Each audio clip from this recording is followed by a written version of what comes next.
हैदर कर्रार रज़ी अल्लाह ताला इनकी जात को लेकर और हजरत अमीर मुआविया की जात को लेकर टकराते हैं और सुन्नियों के अकीदे को खराब करने की कोशिश करते हैं, सुन्नियों के अकीदों को खराब करने की कोशिश करते हैं। एक तरफ हजरत अली और हजरत मुआविया, जंगें हुई है इनके दरमियान, लेकिन वो इज्तिहादी खताएं थी।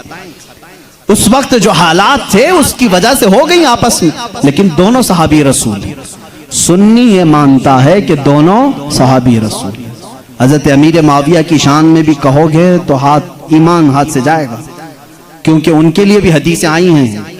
और हजरत अली करमल्लाहु वजहुल करीम वो तो दामाद रसूल हैं, रसूल करीम सल्लल्लाहु ताला अलैहि वसल्लम के जानिसार सहाबा उस वक्त खड़े हुए हैं जब कोई नहीं था। हजरत अली रज़ियल्लाहु ताला अन्हु की फजीलत बयान से बाहर है।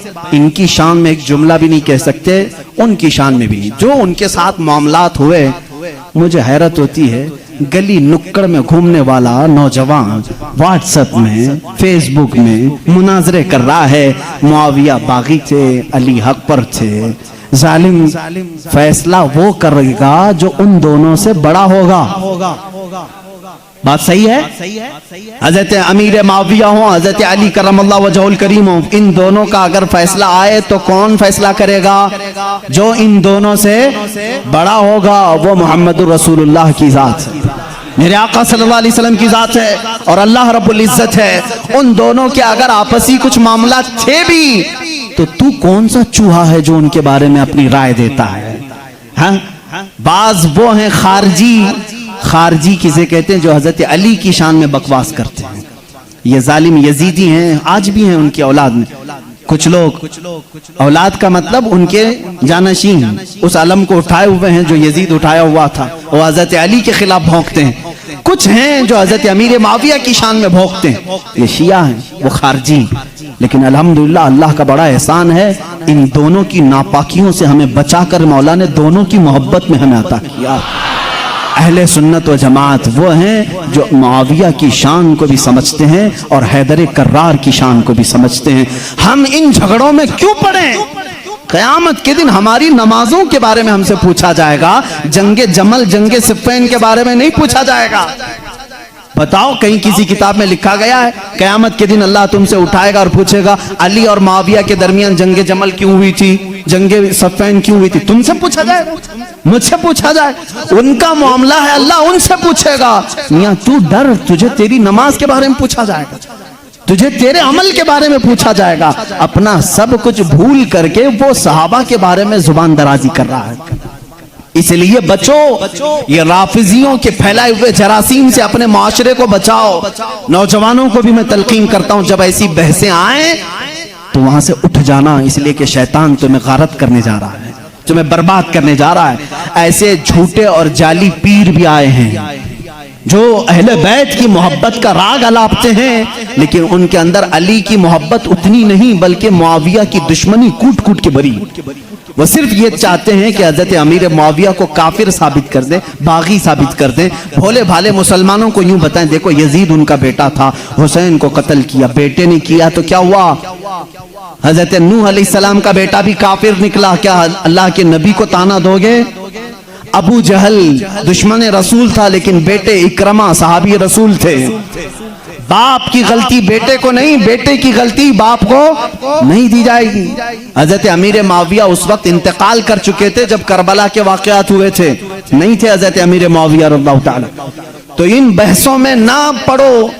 मुसलमानों से मुझे बड़ी हैरत होती है, जिनको हलाल और हराम अभी नहीं मालूम, जिनको नमाज में कितने फर्ज है वो नहीं मालूम, अरे वजू के तरीके नहीं मालूम, गुस्ल का तरीका नहीं मालूम, तयम्मुम का मसला पूछ लो तो आंखें ऊपर चली जाएं। ये मसाइल जो बेसिक हैं ये नहीं जानते।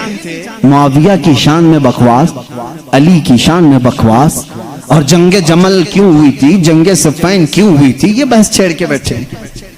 आज इन तमाम बहसों से अपने आप को दूर कर लो। कुछ लोग वो हैं जो अभी सैयदना अबू बकर सिद्दीक और सैयदा फातिमा तो ज़हरा के दरमियान जो मामलात हुए उसको लेकर के पड़े हुए हैं। यहां पर भी मैं यही कहूंगा, ऐ सुन्नी मुसलमानों, इन इख्तिलाफी बहसों से अपने आप को दूर कर लो। सैयदना अबू बकर सिद्दीक, ये मसला मैं अब छेड़ूंगा नहीं अपने इस मजमे में। हजरत फातिमा तो ज़हरा रज़ियल्लाहु ताला अन्हा के दरमियान क्या हुआ था, क्यों शक में डालते हो 1400 साल बाद आने वालों। हजरत फातिमा रसूल करीम सल्लल्लाहु अलैहि वसल्लम का बगीचा लेने गई थी जब हजरत अबू बकर खलीफा थे, जो बागे फदक था। हजरत अबू बकर सिद्दीक ने यह कहा, मैंने हुजूर से ये हदीस सुनी है कि नबी की विरासत नहीं बढ़ती, किसी भी नबी की विरासत नहीं बढ़ती, जो नबी छोड़ जाते हैं वो पूरी उम्मत के लिए सदका है। उन्होंने जो हदीस सुनी वो बयान कर, हजरत फातिमा रज़ियल्लाहु ताला अन्हा वापस आ गई। एक बागीचे को लेकर के दोनों के दरमियान बात। शिया आप जब बयान करते हैं सुनना मत, मैं इजाजत नहीं दूंगा उनकी तकारीर सुनने की, क्योंकि भोले मुसलमान कभी भी बहक जाते, लेकिन जो मैं सुना हूं रो रो करके बयान करते हैं लोगों के दरमियान। फातिमा ज़हरा सिद्दीक़ अकबर के पास गई, उनके चेहरे पर तमाचे मारे, उनकी चादर खींच ली, सारे कुरैश की औरतों ने उन्हें पत्थर मारे, वो रोती हुई घर में आई और इसी गम में इंतकाल कर गई। उनको शहीदा कहते हैं कि उनको कत्ल किया गया। ये झूठे किस्से गढ़ करके मुसलमानों को तबाह करना चाहते हैं। ए नादानो, तुम्हें क्या मालूम सिद्दीक़ अकबर रसूल करीम सल्लल्लाहु अलैहि वसल्लम के घर वालों से कितनी मोहब्बत करते थे, कितना अदब करते थे।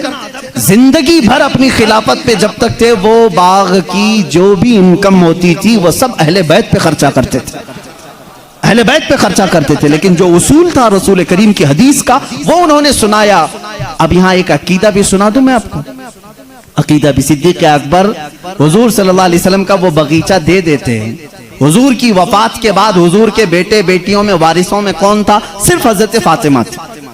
तो उन्होंने आयत कुरान की पढ़ी कि बाप की विरासत बेटी को मिलती है, तो वो पूछने के लिए गई थी। लेकिन जब हजरत अबू बकर ने बता दिया नबी की विरासत नहीं बढ़ती, आम लोगों की विरासत बढ़ती, नबी की विरासत नहीं बढ़ती, हजरत फातिमा वापस आ गई। मामला इतना ही है, हम सुन्नी इतना ही कहते हैं, ये भोंकते हैं। सिद्दीक़ अकबर की शान में गलीज़ अल्फाज कहते हैं। मैं तुम्हें बताऊं, हजरत अबू बकर ने एक इसके साथ अकीदा भी दिया, मैं मर जाऊं, मैं अगर मर जाऊं, अगर 1000 रुपए छोड़ा हूं, मेरे बच्चे हैं तो उसमें डिवाइड हो जाए, बेटे को इतना बेटियों को इतना। आप में से कोई फौत हो जाए, आपकी औलाद को बांटा जाएगा कि नहीं बांटा? लेकिन मुझे बताओ, मैं जिंदा हूं अभी और मेरी विरासत अगर मेरे औलाद में बांटने के लिए आ जाओगे तो इसको विरासत नहीं कहती, इसको क्या कहते हैं? विरासत नहीं कहते। शरीयत कहती है विरासत मौत के बाद ही होगी। शरीयत क्या कहती है? विरासत वफात के बाद ही होगी। सिद्दीक़ अकबर ने यह हमें अकीदा दिया है, विरासत उसकी बटे जो फौत हो चुका। हम तो रसूलुल्लाह को कब्र में जिंदा तस्लीम करते हैं, वो बाहयात हैं, अपनी बरज़खी जिंदगी में उनकी विरासत नहीं बांटी जाएगी।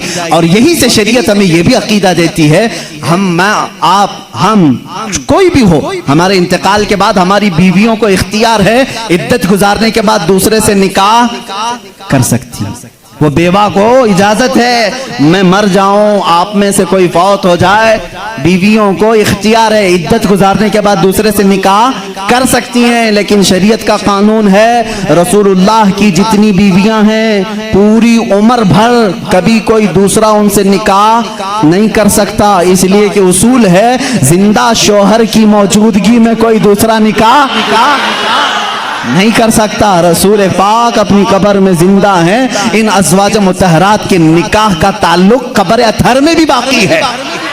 इसीलिए तो हजरत सिद्दीक़ा आयशा फरमाती हैं, जब रसूल करीम सल्लल्लाहु अलैहि वसल्लम दफन हुए हुजरे में, वो जाती थी हुजरे की सफाई करती थी। हजरत अबू बकर का इंतकाल हुआ, उसी हुजरे में दफन हुए, वो जाती थी हुजरे की सफाई करती थी। कौन? हजरत आयशा। और एक अकीदा मैं देता हूँ, हजरत आयशा का हुजरा था, कमरे की चाबी उनके पास थी।